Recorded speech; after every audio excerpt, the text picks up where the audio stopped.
अस्सलाम वालेकुम, आप देख रहे हैं सुनो न्यूज़ की आईसीसी चैंपियंस ट्रॉफी 2025 की स्पेशल ट्रांसमिशन। मैं हूं आयशा जुल्फिकार और मेरे साथ हैं इमरान सनाउल्लाह। और चैंपियंस ट्रॉफी का तीसरा बड़ा मार्का जो है वो इस वक्त जारी है, जो कि अफगानिस्तान और साउथ अफ्रीका के दरमियान जारी है। साउथ अफ्रीका ने टॉस जीतकर पहले बैटिंग का फैसला किया और अभी तक तकरीबन 42 ओवर्स का खेल मुकम्मल हो चुका है और साउथ अफ्रीका ने 248 रन बनाए हैं। उसके 3 खिलाड़ी आउट हुए हैं। 4 खिलाड़ी आउट हो गए हैं इमरान। अब वाओ, ये साथ साथ आपको अपडेट भी हम कर रहे हैं क्योंकि अचानक से वक्त गुजरने के साथ साथ इतनी बड़ी बड़ी तब्दीलियां रूनुमा हो रही होती हैं। कभी छिक्का बच जाता है, कभी कोई आउट हो जाता है और कभी मैच का पांसा ही पलट जाता है। बहरहाल ये सब चीजें आपको इसी ट्रांसमिशन में मिलेंगी।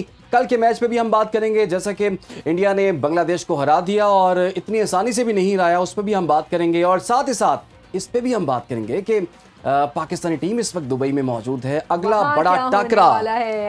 बड़ा टाकरा, उससे पहले आप दिलों को थाम लीजिए क्योंकि दिलों की धड़कनें बहुत ज्यादा बेतरतीब होने वाली हैं। तस्बीहां पकड़ लें, टोपियां पहन लें और दुआएं अभी से शुरू कर दें क्योंकि बड़ा मैच होने वाला है। की हैं तो सबको मशवरा दे रहे हैं कि सब इमरान ने नया सूट भी सिलवा लिया। नए कपड़े पहन के जाऊंगा। अच्छा, नवाफिल भी मांग ले वैसे तो।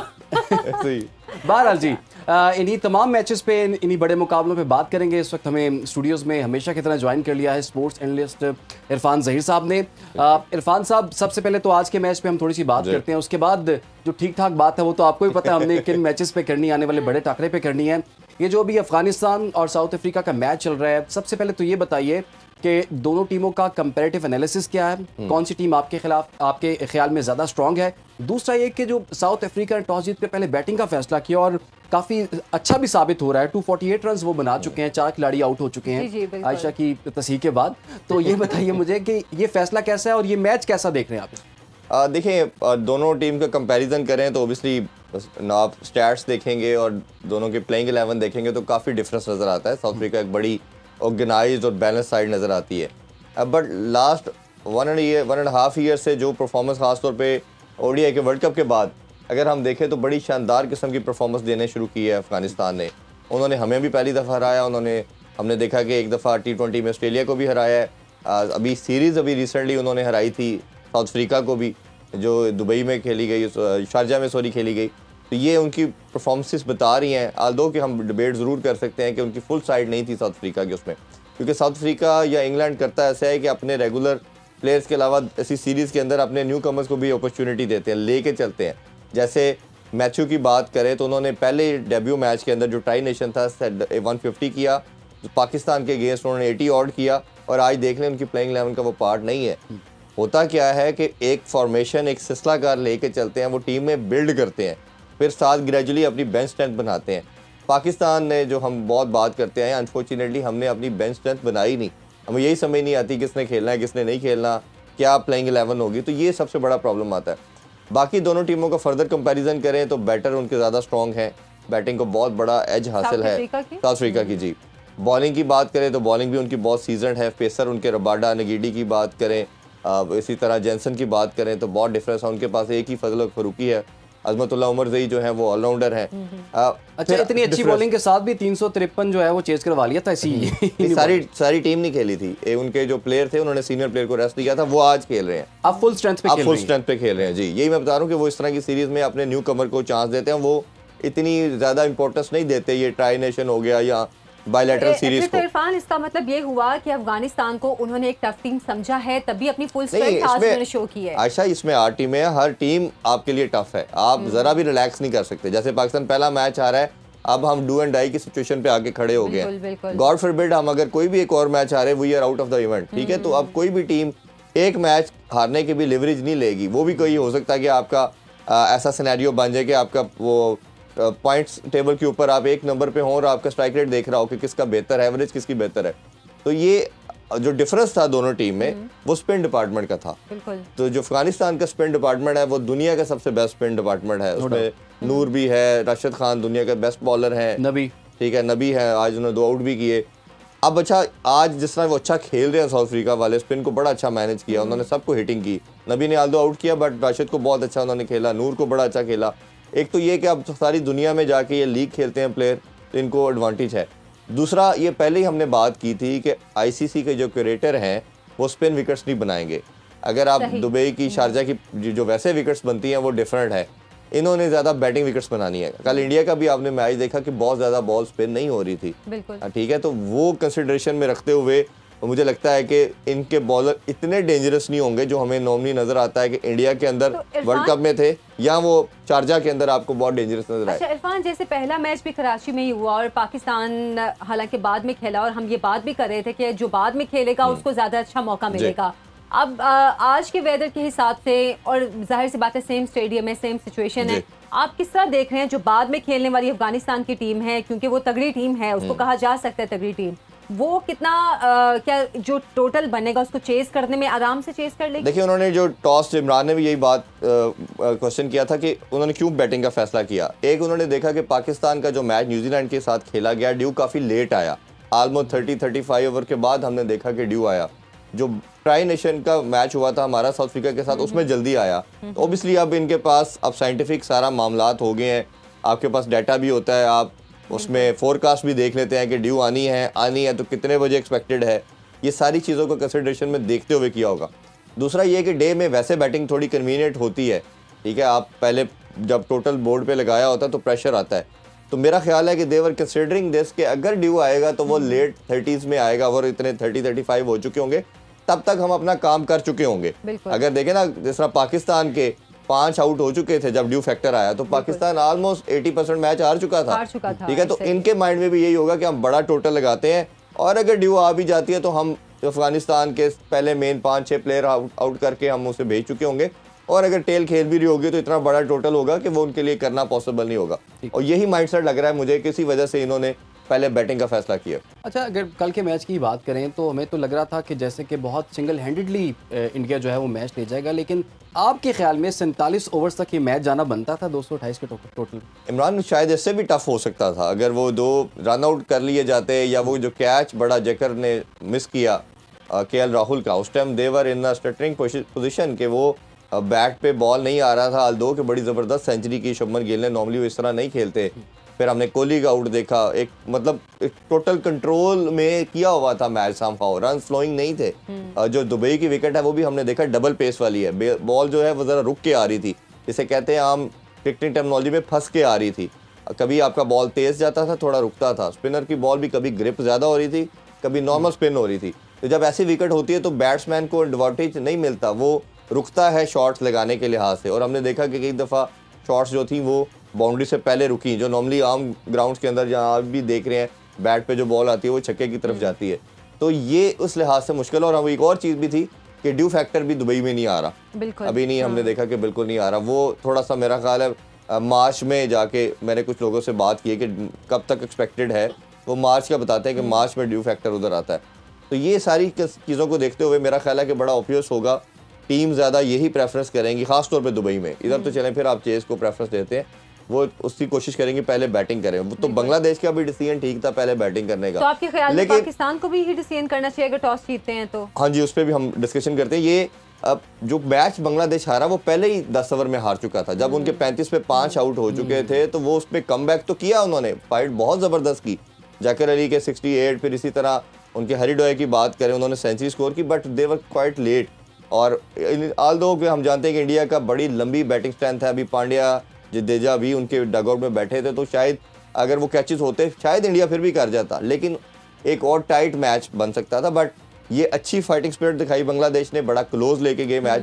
आपने जो क्वेश्चन किया अच्छा, यही मुझे लग रहा है, क्योंकि इंडिया के टॉस जीता तो उनको पता कि Pakistani are not good chaser, इनको प्रेशर डालेंगे, वो बड़ा टोटल लगाएंगे, और यही कोशिश होगी। पाकिस्तान भी यही सोच रहा होगा कि हम किसी तरह बड़ा टोटल लगाएं और ये चीज़ करें, क्योंकि पाकिस्तान का अब प्रॉब्लम ये है कि ना हमारे बॉलर परफॉर्म कर रहे हैं ना बैटर कर रहे हैं। अब फखर के जाने के बाद तो बैटिंग का भी कॉन्फिडेंस खत्म हो गया है। एक ही आपके पास मैच विनर था, इम्पैक्ट प्लेयर था, अब वो भी आपका जब टीम का पार्ट नहीं है तो आप वो ओबियसली बहुत कंफ्यूज हो गया। अभी इमाम अपना पहला मैच खेल रहा होगा, उनको भी आपने कॉन्फिडेंस देना है। रन्स ऑन द बोर्ड हमेशा आपको बॉदर करते हैं, ये तो इंटरनेशनल क्रिकेट में प्रूवन चीज़ है। उसके लिए बैटर का कॉन्फिडेंस बड़ा हाई होना चाहिए, फिर रन तेज होते हैं। इंडिया के मुकाबले में पाकिस्तान के जो शुरू के प्लेयर्स हैं, जो ओपनर बैट्समैन हैं, उनके कुछ क्या आपके ख्याल में कुछ चेंजेस होनी चाहिए? अच्छा, जो हमारे मेन बैट्समैन थे वो तो निकल गए हुए हैं अपने इंजरी की वजह से। की बात करना चाहेंगे क्योंकि पिछले 3 मैचेस से वो परफॉर्म नहीं कर रहे, उस्मान खान की जगह आपके ख्याल में बनती है और बाबर शायद वन डाउन आ सकता है? मेरे ख्याल में तो 100% यही करना चाहिए। अब आपने चांस लेना है, आउट ऑफ द बॉक्स सोचना है, आउट ऑफ द बॉक्स चीज़ें करनी है। ट्रेडिशनल कन्वेंशनल क्रिकेट खेल के इमरान आप इंडिया से नहीं जीत सकते। ऑन पेपर भी देखेंगे, उनके स्टैट्स देखेंगे, अगर आप वही बात 250-60 करेंगे तो भारत ने आराम से चेज़ कर लेना है। आपके बॉलिंग के पास वो स्किल नहीं है। इसी तरह अगर आप चेज़ करने की तरफ जाते हैं तो वो उन्होंने अगर 300 प्लस कर दिए तो आपसे चेज़ नहीं होना। आपने करना क्या है, लेट्स सपोज अगर टॉस जीते हैं तो आपने एक प्लेयर को, एक बैटर को लिवरेज देनी है, फ्रीडम देना है कि आप चार्ज करें, हम आपसे क्वेश्चन नहीं करेंगे, आपको फ्रीडम है, आप जाके ऑल अटैक करें। और एटलीस्ट हर टीम के अंदर आप देखें 2-2, 3-3 प्लेयर हैं जो चार्ज करते हैं। हमारे पास तो वो लिवरेज ही नहीं है।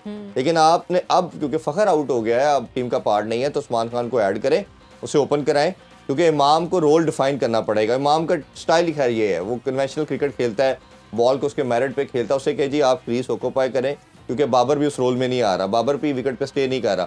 तो इमाम को आपने ये कहना है, और इमाम ने अभी रिसेंटली बड़ा शानदार 5-6 मंथ में परफॉर्म किया डोमेस्टिक में, तो इमाम को रोल ये डिफाइन करना पड़ेगा कि आपने एटलीस्ट 30-35 ओवर तक बैटिंग करें, बाकी जितने प्लेयर हैं वो आपके सपोर्टिंग रोल में आएंगे, वो चार्ज करेंगे। तो ये अगर आप एक रूल बना के चाहे पहले बैटिंग करें या बाद में करें, जैसे मैं हैविंग सेड दैट कि टॉस जीत के तो मेरा ख्याल है, मुझे तो कोई डाउट नहीं है दोनों टीमें पहले बैटिंग की तरफ जाएंगी। अच्छा, हारिस रऊफ की एक स्टेटमेंट अभी टीवी पे आ रही थी, इसमें वो कह रहे थे कि हमने इंडिया को दुबई में 2 मरतबा पहले भी हराया है, तो हमारे में वो स्ट्रेंथ है हराने वाली, लेकिन जब हमारे मेन प्लेयर्स निकल गए हैं, हमारी बॉलिंग लाइन अब वैसी नहीं रही है, स्ट्रेंथ उसकी वैसी नहीं रही है, तो फिर स्ट्रेटजी में चेंजेस और क्या करने की जरूरत है?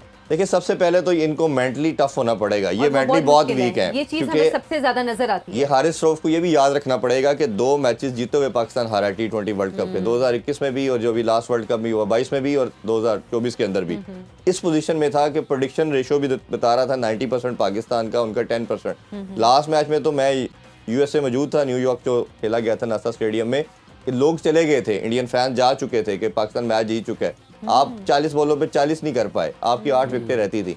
तो आप मेंटली बहुत वीक हैं, जब प्रेशर आता है आप कोलैप्स करते हैं। हारिस रऊफ साहब ने विराट कोहली से 2 छक्के खा के, पाकिस्तान ऑलमोस्ट मैच जीत चुका था, तो इन्होंने 8 बॉलों पे जब वो ऑलमोस्ट 30 से ज़्यादा 32 स्कोर चाहिए थे, इन्होंने 2 छक्के खाए थे। तो मेंटल टफनेस तो पहले उन्हें अपनी बात करनी चाहिए कि मैं कितना मेंटली टफ हूँ। पहले मैच में 82 खा चुके हैं, ठीक है, इतने रन कंसीड करेंगे तो प्रेशर आएगा। तो प्रॉब्लम देखिए, इंटरनेशनल लेवल पे कोई भी प्लेयर आके खेलता है, मेरा मानना है कोई भी किसी टीम का हो, उसमें टैलेंट होता है। प्रॉब्लम ये आता है कि जो अपने नर्व्स को कंट्रोल करता है। भारत का मैं कल भी जिक्र कर रहा था, इसकी अगर आप हिस्ट्री देखेंगे, लास्ट 1 डेकेड में बहुत अच्छी क्रिकेट खेली है इन्होंने, इनकी टीम बड़ी सॉलिड है। लेकिन एक इनका प्रॉब्लम है, इन पे जब अटैक किया जाता है तो ये स्टटर करते हैं, ये शटर होता है इनका कॉन्फिडेंस। और ख़ास तौर पे जब तक बुमराह नहीं अब इनके पास, इनकी बॉलिंग जो है वो पैनिक करेगी। 5 आउट करने के बाद भी देखें, जब पार्टनरशिप लगी तो तमाम इनके बॉलर वेयर लगे, उन्होंने वेवर्ड बॉलिंग की, रन्स कंसीड हुए। अभी भी मैं भारत के लिहाज से अगर बात करूं, ओबियसली हम आगे भी डिस्कशन करते रहेंगे बड़े टाकरे से पहले, भारत की अगर आप प्लेइंग 11 देखते हैं तो मुझे लगता है 2 प्लेयर इनके डगआउट में बैठा के भारत गलती कर रहा है। एक तो बैटिंग के अंदर 3-4 प्लेयर जैसे पाकिस्तान के एक कन्वेंशनल क्रिकेट खेलते हैं वो खिला रहे हैं। जैसे विराट कोहली है, वो फॉर्म में नहीं, कल वो भी 58 के स्ट्राइक रेट के साथ खेल रहे थे, आउट हो गए। फिर इसी तरह KL राहुल भी उसी तरह के स्ट्राइक रेट के साथ हैं। फिर इसी तरह अगर आप ये देखें तो शुभमन गिल का भी 80-90 के स्ट्राइक रेट के साथ खेलते हैं।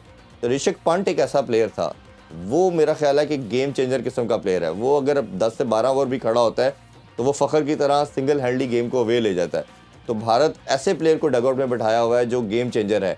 देखें, ऐसा प्लेयर जो आके, जैसे अक्सर हम इमाम की बात करें, रिजवान की बात करें, ये अगली टीम को बाइट नहीं करती, इनकी परफॉर्मेंस हर्ट नहीं करती। ये कन्वेंशनल क्रिकेट खेलते हैं, आपके स्पोर्टिंग रोल में आते हैं। जो मैच विनर होता है वो जब चलेगा उसको किसी के साथ सपोर्ट की जरूरत नहीं होती, वो सिंगल हैंडली मैच को ले जाएगा। इसी तरह इंडिया की बॉलिंग लाइन देखें तो बॉलिंग लाइन इनकी कोई बहुत अच्छी नहीं है। खासतौर पर स्पिनर की बात करें, कुलदीप तो हमेशा पाकिस्तान को रिस्ट स्पिनर है, तंग करता है।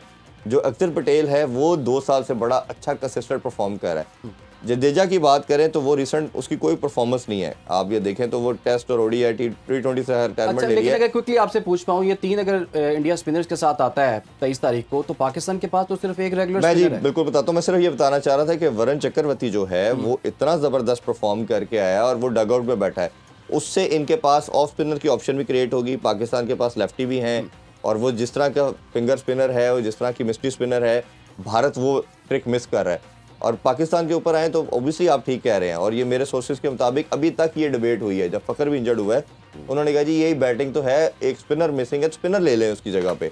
बट सिलेक्शन कमेटी ने कहा कि नहीं जी, हमने ओपनर की चाहिए, और इमाम करते ऊपर भी कोई रन नहीं कर रहा, तो स्पिनर तो फिर भी हमारे पास रीजनेबल है। बट प्रॉब्लम यह है कि आपके जो स्पिनर हैं, चाहे सलमान अली आगा की बात करें, खुशदिल शाह की बात करें, ये बेशक रन्स ना दें। आप ये देख लें, इनके 4-5 मैचेस खेले हैं, बहुत ज़्यादा रन्स नहीं दिए। पेसर ने ज़्यादा रन्स दिए, इन्होंने कम रन्स दिए हैं। लेकिन प्रॉब्लम क्या आ रहा है, नुकसान पाकिस्तान को क्या हो रहा है कि ये मिडल ओवर में विकेट नहीं ले पा रहे। जब विकेट नहीं ले पाते तो एक बड़ी पार्टनरशिप बिल्ड होती है, वो सारे का सारा रगड़ा एंड में आके जो मार पड़ती है, वो फिर पेसर पे गुस्सा निकालते हैं। हाँ। तो ये हमने जो एक रोल है ना स्पिनर का, वो अब बहुत वाइटल हो गया।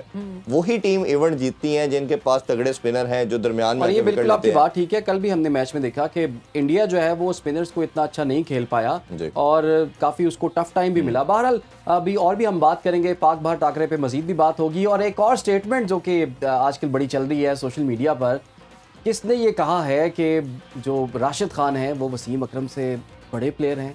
किसने कहा है ये आप भी सोचें। हम आपको एक ब्रेक के बाद बताएंगे और इरफान से भी पूछेंगे कि ऐसी स्टेटमेंट की क्या ज़रूरत है किसकी। Welcome back. चैंपियंस ट्रॉफी का आज एक और बड़ा मुकाबला जारी है, साउथ अफ्रीका और अफगानिस्तान के दरमियान, और एक और विकेट उड़ चुकी है अफगान साउथ अफ्रीका की एक और विकेट जो है इरफान, अफगान, इमरान, तीनों का ना सेम साउंड लेके आते हैं नान।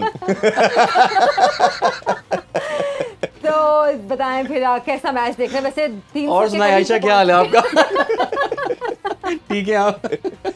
हाँ, ऑब्वियसली ये एक्सपेक्टेड था कि अभी 47.3 ओवर हुए हैं और 300 के करीब वो जा चुके हैं।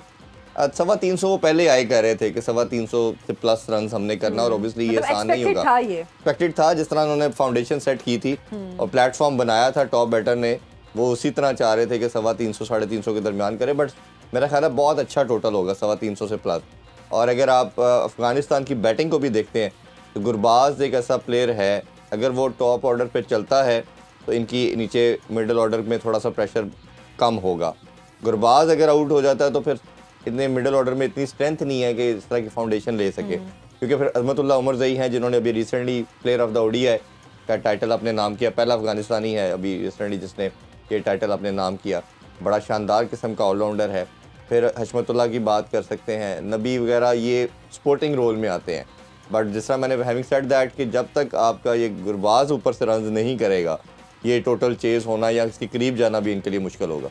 ठीक है। अच्छा, एक कंट्रोवर्सी के मतलब जो हम पहले भी बात कर रहे थे, कि एक जो बयान सामने आया है और राशिद लतीफ़ साहब ने जो मीडिया पे बैठ के, टीवी पे बैठ के बयान दिया है और कहा है कि जो राशिद खान है वो वसीम अकरम से बड़ा प्लेयर है।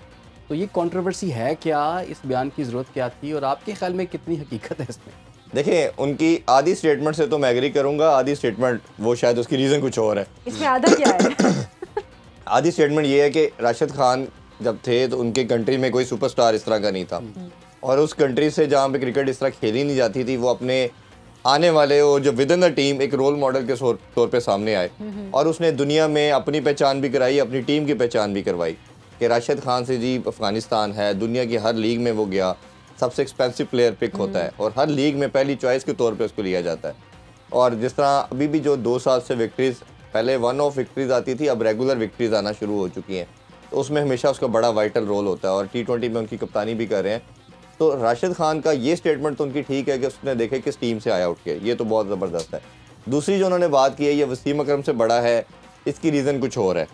ये उनकी स्टेटमेंट से मैं एग्री नहीं करता। उसकी रीज़न ये है कि इनका जो दोनों का मेरे पास इनसाइड है, ये 3 साल से इनका आपस में एक टसल चल रही थी, और ये जब कराची किंग्स में भी थे दोनों, तब भी ये प्रॉब्लम था कि ये दोनों यस राशिद का, और ये उस टाइम भी था कि ये इस टीम में होगा तो मैं नहीं आऊँगा, ये होगा तो ऐसे रहे। ये अभी का नहीं, ये जब प्लेयर एज ए प्लेयर भी दोनों खेलते थे लेट 90s में, तब भी इनकी टसल थी आपस में, और ये बाद में काफ़ी हद तक कम होगी। ओबियसली मीडिया पे कई दफ़ा ये बात नहीं करते, बट ये कंट्रोवर्सी जब 3 साल पहले बनी थी तो कुछ जर्नलिस्ट को उन्होंने हायर किया, मेरे लिए बात की जाए, कुछ तो ऐसी भी स्टेटमेंट्स आई है, मैं बहुत इनसाइड आपको बता रहा हूँ आज, कुछ तो उन्होंने किया कि इनके खिलाफ बात करें वो, तो इस तरह इनकी ये बड़ी ठीक ठाक किस्म की जो कन्फेडरेशन थी वो सामने आई। और ये जो स्टेटमेंट है, ये भी मैंने जिस तरह कहा कि हाफ से एग्री किया जा सकता है, हाफ से नहीं करेंगे आप।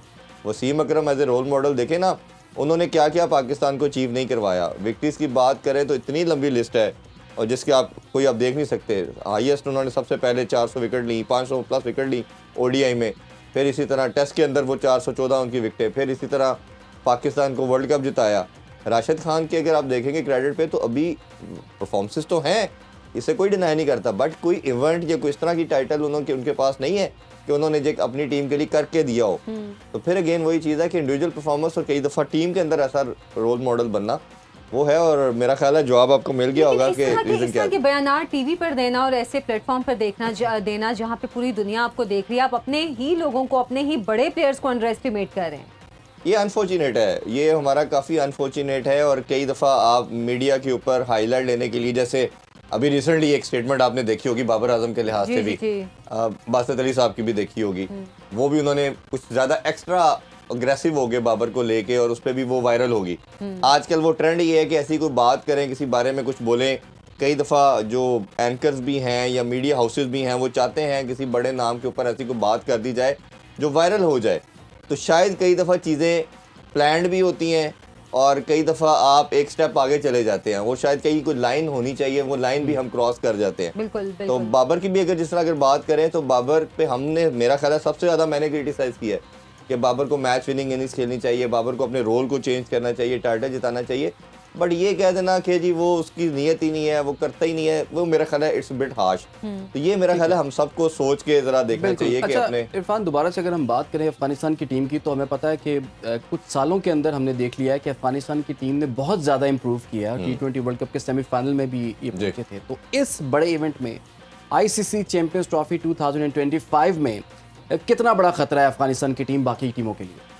इनके पास एक अपॉर्चुनिटी तो है, अपॉर्चुनिटी इनके पास है, सेमीफाइनल में आ सकते हैं, लेकिन अगर इनको विकेट स्पोर्टिंग मिलेंगी, इनका सिर्फ अभी यही प्रॉब्लम चल रहा है। जो इन्होंने रिसेंट पास्ट में परफॉर्मेंसेस की हैं, जो विक्ट्रीज आना शुरू हुई हैं इनकी, उसकी रीज़न ये है कि इनकी बैटिंग परफॉर्म करना शुरू हो गई है।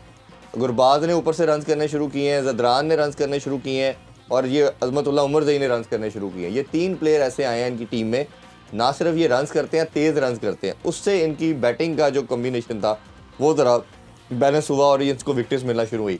जो बॉलिंग का इनका प्रॉब्लम मुझे नज़र आ रहा है, जैसे मैंने शुरू में बात की कि दुनिया का बेस्ट स्पिनिंग अटैक है, वो अगर विकेट्स इनको सूट करती हैं तो ये अनप्लेएबल हो जाते हैं, इनको खेलना नामुमकिन हो जाता है, फिर कोई भी ओपोजिशन हो। जैसे आपने देखा कि ये सेमीफाइनल पहुंचे और वेस्ट इंडीज़ की पिचेस भी स्पिन को मदद देती हैं, तो इनको खेलना इम्पॉसिबल हो गया था ओपोजिशन के लिए। इवन ऑस्ट्रेलिया को भी इन्होंने हरा दिया। और अभी भी हम जब देखते हैं कि जब इंडिया में वर्ल्ड कप हो रहा था, वी ऑल नो कि इंडिया के पिचेस स्पिन को मदद देती हैं, तो इनके स्पिनर जो हैं वो बिल्कुल अनप्लेएबल हो जाते हैं। बट यहाँ ज़रा सा बैटिंग विकेट्स आती हैं, यहाँ पेसर को मदद देती हैं। और सेमीफाइनल भी आपको याद होगा T20 का, वो पेस बॉलर को मदद दे रही थी, 58 पे आउट हो गई इनकी टीम। तो ये अभी इनको ये स्ट्रेंथ बनानी पड़ेगी अपनी टीम के अंदर कि किसी तरह की सिचुएशन है, कोई भी डिफरेंट ग्राउंड है, बाउंसी पिच है, स्विमिंग कंडीशन है, इनके पास पेसर एक आधा ऐड अच्छा करना पड़ेगा। जो नवीन इनके पास अच्छा है, आई एम डिसअपॉइंटेड कि उसको क्यों नहीं रखा गया, क्योंकि गुलबदीन की बात करें तो एक मीडियम पेसर है, वो इतनी उनके पास वेरिएशन भी नहीं है, शायद उनको बैटिंग को स्ट्रेंथन करने के लिए रखा गया। तो ये 2-3 एरियाज़ हैं जिसको मेरा ख्याल है कि अफ़गानिस्तान को बड़ा तेज़ी से काम करना पड़ेगा, क्योंकि ओबियसली आप हर दफ़ा नहीं हो सकता कि आप आएँ और मिलना शुरू हो, और हर तरह की कंडीशन में जब तक ये परफॉर्म नहीं करेंगे तब तक आप इनको टॉप 4 या 5 में रेगुलर देखेंगे नहीं। बिट्स ऑफ पीसेस में परफॉर्मेंस आ रही है, बट थोड़ा सा ज़्यादा आना शुरू हुई है, इसको ये ज़्यादा कंसिस्टेंट कर सकते हैं। बिल्कुल आपने ठीक कहा, और ऐसे भी बातें सामने आ रही हैं, काफ़ी लोगों की चॉइस भी यही है कि टॉप 4 में जो है अफगानिस्तान की टीम भी आ सकती है। तो देखना होगा कि आज के मैच में वो कैसा परफॉर्म करती है, और वो बात किसी हद तक सच साबित होती है नहीं होती, इस पर भी बात करेंगे। एक और वीडियो पे भी हमने बात करनी है जो कि आप लोगों ने भी देखी होगी, बड़ा दिल को दुखा देने वाली वीडियो है, जब फ़खर जमान जो है ड्रेसिंग रूम में गए हैं तो इंजरी के बाद और फूट फूट के वो रोए हैं। इस पर भी हम थोड़ी सी बात करेंगे, लेकिन फिलहाल एक छोटी सी ब्रेक। वेलकम बैक जनाब। साउथ अफ्रीका ने 315 रन बनाए हैं और अफगानिस्तान को 316 का टारगेट दिया है। 6 खिलाड़ी आउट हुए हैं और ये कितना मुश्किल होगा चेस करना अफगानिस्तान के लिए। इरफान, देखें, अफगानिस्तान को 2 चीज़ें सोचनी चाहिए। एक तो उनको माइंड में ये रखना चाहिए जब ये लास्ट मैच खेले हैं इसी ग्राउंड में तो इन्होंने 353 भी चेस करवाया। बिल्कुल, ज़रूर हम इस पर बात कर सकते हैं कि फुल स्ट्रेंथ नहीं थी, बट एक कॉन्फिडेंस होता है टीम का, तो आप भी उसी कॉन्फिडेंस के साथ आए। पाकिस्तान भी कोई बहुत बड़े टार्जर नहीं थे, पाकिस्तान के बैटर भी इसी तरह ही खेलते आ रहे हैं, तो अगर वो कर सकते हैं तो इनको ये बिलीव पैदा करना है we can do as well. और ये जब कॉन्फिडेंस या यानी बिलीव कि आता है, पाकिस्तान को देख के वो हौसला पकड़े पकड़े और पाकिस्तान देखिए इसको क्या देख के टाइम हौसला आ गया। पकड़े। और मतलब फिर उसके बाद हारने का भी हौसला करें। तो मैंने जिस तरह पहले बात की ब्रेक से पहले कि इनका गुरबाज बहुत वाइटल रोल प्ले करेगा। गुरबाज अगर चलता है, वो तेज खेलता है, अटैक करता है और बड़ा कंसिस्टेंट परफॉर्म कर रहा है। गुरबाज ने अगर इनको अच्छा प्लेटफॉर्म सेट कर दिया, कोई पावर प्ले के अंदर 70, 80, 90 कर गया, तो मेरा ख्याल है कि विकेट बाद में इजी होगी। और अगर इनकी 1-2 विकेट गिरती हैं 25, 30 तक और ड्यू फैक्टर आ जाता है, तो they were absolutely in the game. फिर आप एनीथिंग कैन हैपन। मुश्किल ज़रूर है, लेकिन ये हम बिल्कुल नहीं कह सकते कि इतना टोटल है जी, ये बिल्कुल गेम से बाहर हो गए हैं, ये चीज़ नहीं हो सकता, ऐसा नहीं है। बहुत बैटिंग पैराडाइज है, प्लेसर्ड विकेट है और ड्यू फैक्टर को कंसिडरेशन में रखते हुए अगर आ गई और टाइमली आ गई और ये तब तक अपनी विकेट इंटैक्ट कर गए, तो दे हैव अ चांस। अच्छा, वो जैसे कि हम पहले भी बात कर रहे थे, फ़खर ज़मान की जब बात हो रही थी तो हमने अपने नाज़रीन को वो वीडियो भी दिखानी है और मैं रिक्वेस्ट करूँगा प्रोड्यूसर साहब से कि ज़रा वो वीडियो भी दिखाएं, जिस तरह से फ़खर ज़मान जो है वो ड्रेसिंग रूम वापस आ रहे हैं आउट होने के बाद, और बड़े हार्ट ब्रोकन किस्म की ये वीडियो है जी।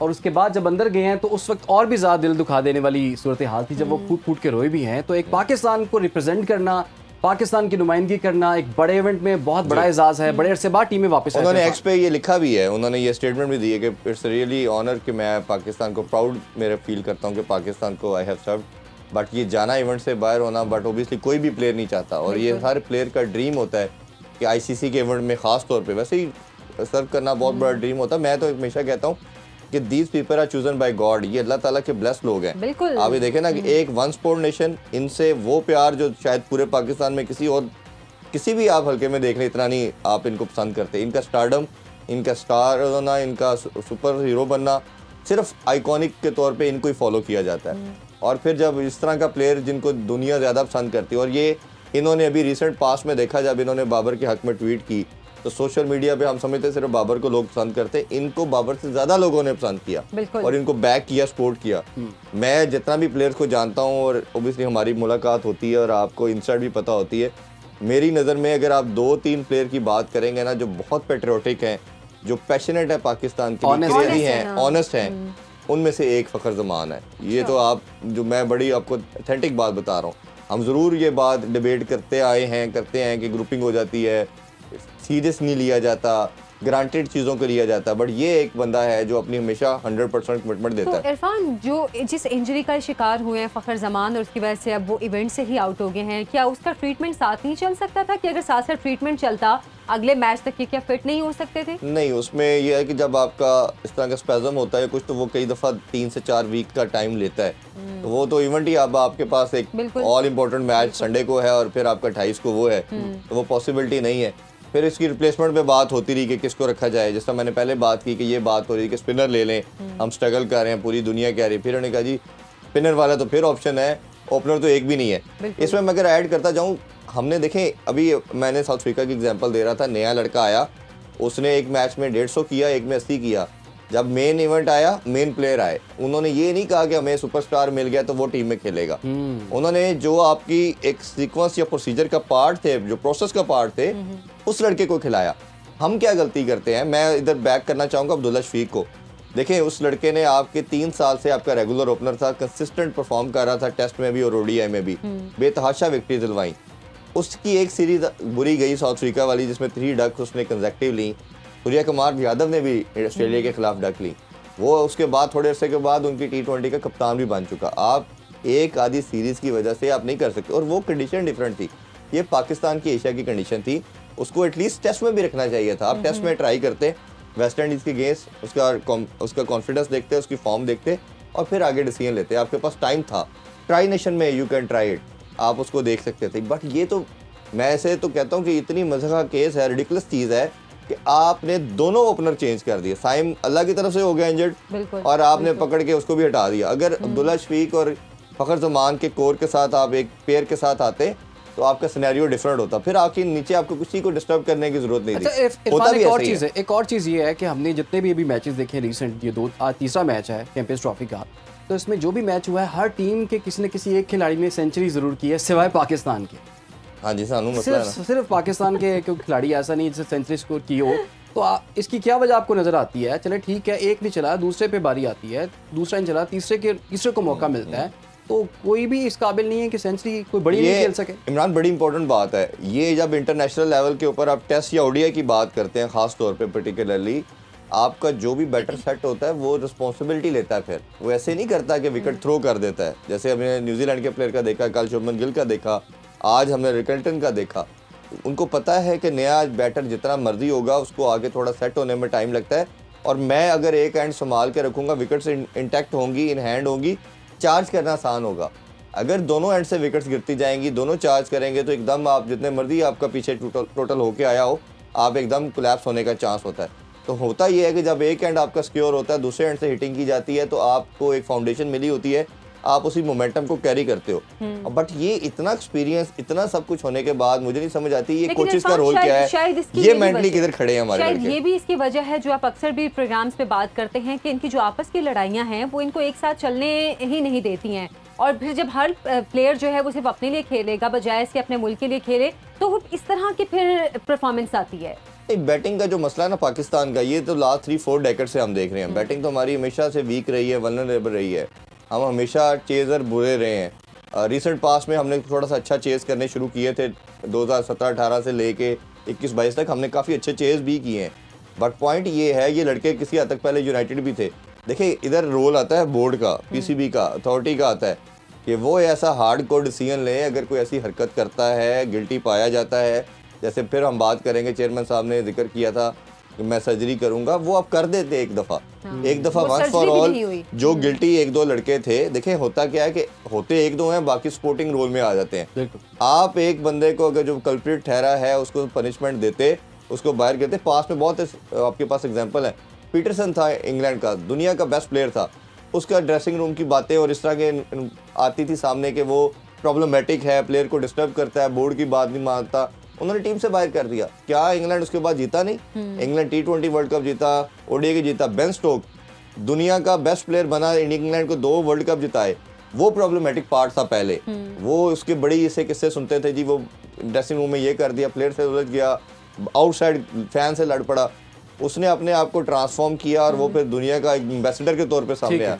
तो ये सारी रिस्पांसिबिलिटी प्लेयर्स की तो है, आप इससे आपके ख्याल में बोर्ड की भी रिस्पांसिबिलिटी है? हम्बल बैकग्राउंड से आते हैं, आपका काम है कि इनको टेम करें, इनको सारा लेके चलें। चेयरमैन पीसीबी ने भी ये पहले भी कहा था, जैसे कि आपने भी जिक्र किया है कि जी सर्जरी होगी और बड़ी सर्जरी होगी, और मेरे ख्याल में वो उस वक्त सर्जरी नहीं हुई थी, और मेरे ख्याल में अब इंतजार किया जा रहा है कि अब जो है अब परफॉर्मेंस दें। हम कहते हैं सर्जरी ना हो, ये परफॉर्म कर दें। हम भी यही दुआ करते हैं सर्जरी की जरूरत पेश ना आए। फिलहाल के लिए जी प्रोग्राम का वक्त खत्म हो जाए।